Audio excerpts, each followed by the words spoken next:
السلام عليكم ورحمة الله وبركاته. بسم الله الرحمن الرحيم.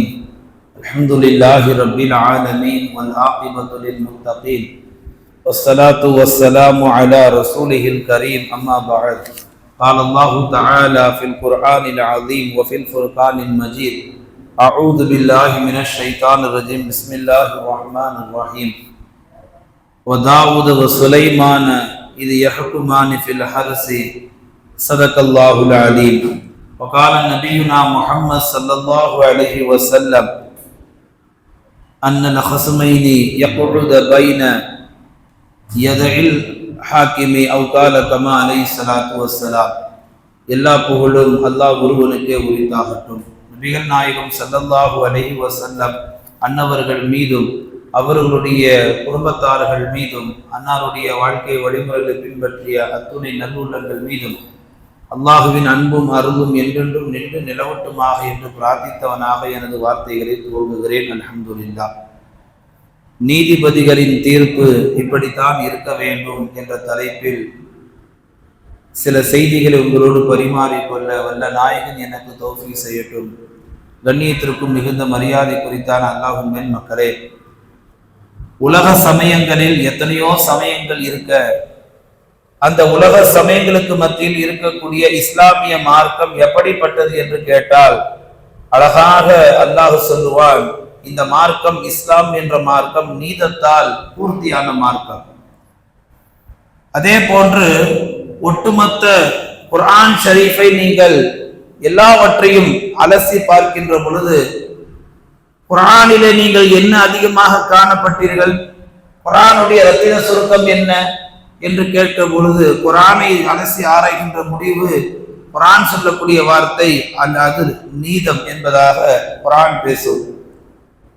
அதே போன்று இந்த உலகத்திற்கு தோன்றிய நபி ஆதம் அலைஹிஸ்ஸலாம் அவர்கள் முதல் இறுதி நபி ஸல்லல்லாஹு அலைஹி வஸல்லம் அவர்கள் வரைக்கும் அவர்களுடைய 23 ஆண்டுகால வஹி வாழ்க்கையிலும் சரி, 63 ஆண்டுகால ஒட்டுமொத்த உலக வாழ்க்கையிலும் சரி, பெருமானாருடைய வாழ்க்கையினுடைய ரத்தின சுருக்க ஒற்றை வார்த்தையை கேட்டால் அது உயர்ந்து நிற்கக்கூடிய வார்த்தை நீதம்.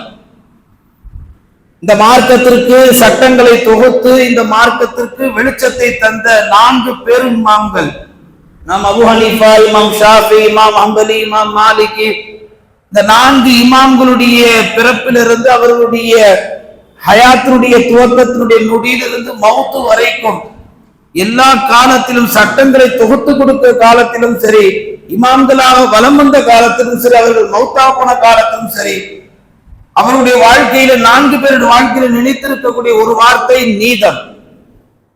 இஸ்லாமிய மார்க்கம் இந்த அளவுக்கு உயர்ந்திருப்பதற்கு பெரிய காரணம், நாளுக்கு நாள் இஸ்லாம் வளர்ந்து கொண்டு வருவதற்கு மிக முக்கிய காரணம், இந்த உலகம் இருக்கின்ற வரைக்கும் இஸ்லாம் இன்னும் மேலோகும் என்பதற்கு காரணம் ஒரே வார்த்தையில் சொல்வதாக இருந்தால் நீதம், நீதம், நீதம். இந்த 3 முறை இதுதான் வருமே தவிர இது மிகை கிடையாது, இதுதான் உண்மை. மேலான பெருமக்களை, இஸ்லாமிய மார்க்கத்தில் பொதுவாக நீதிபதிகளுடைய தீர்ப்பு எப்படி இருந்தது என்பதை கேட்பதை விட இஸ்லாமிய மார்க்கத்திலே நீதிபதிகளுடைய தீர்ப்பு இப்படித்தான் இருந்தது என்பதை வரலாற்றில் நம்மால் நிறைய சான்றுகள் பார்க்க முடிகிறது. ஒன்றல்ல ரெண்டல்ல, 1000 சான்றுகள் இருக்கிறது. இன்றைக்கு நீதிமன்றங்களிலே நீதிபதிகள் தரக்கூடிய நீதியும் சரி, இன்றைக்கு பஞ்சாயத்துகளிலே தரப்படக்கூடிய நீதிகளும் சரி, அல்லது சர்வ சாதாரணமாக வீடுகளிலே நாம் செய்யக்கூடிய அந்த நீதமும் சரி, இதையெல்லாம் குர்ஆனையும் ஹதீஸையும் காட்டிலும் பார்க்கின்ற பொழுது கொஞ்சம் வித்தியாசப்படுகிறது. இஸ்லாமிய மார்க்கத்திலே இந்த நீதிபதிகளுடைய தீர்ப்பு எப்படி இருந்தது என்பதை நாம் கவனித்து பார்க்கின்ற பொழுது வரலாற்றிலே ஒரு சம்பவம் காண கிடைக்கிறது. தாபீன்களிலே ஒரு மனிதர் ஃபிக்ர் பின் அப்துல்லா அல் முஜர்ரி ரஹ்மத்துல்லாஹி அலைஹி அவர்கள் அரசராக ஒரு மனிதராக வாழ்கின்ற பொழுது மக்கள் எல்லாம் ஒன்று சேர்ந்து அவரிடத்திலே வந்தார்கள். அரசராக ஆகுவதற்கு முன்னால் மக்கள் எல்லாம் சொன்னார்கள், நீங்கள் எங்களுக்கு நீதிபதியாக வர வேண்டும், நீங்கள் எங்களுக்கு நீதிபதியாக வந்தால் எங்கள் வாழ்வு நன்றாக இருக்கும் என்று முறையிடுகின்ற பொழுது அந்த தாபீன்களில் சேர்ந்த ஃபிக்ர் பின் அப்துல்லா ரஹ்மத்துல்லாஹி அலைஹி அவர்கள் அந்த பதவியை கண்டு பயந்து ஓடுகிறார்கள். இந்த பதவி எனக்கு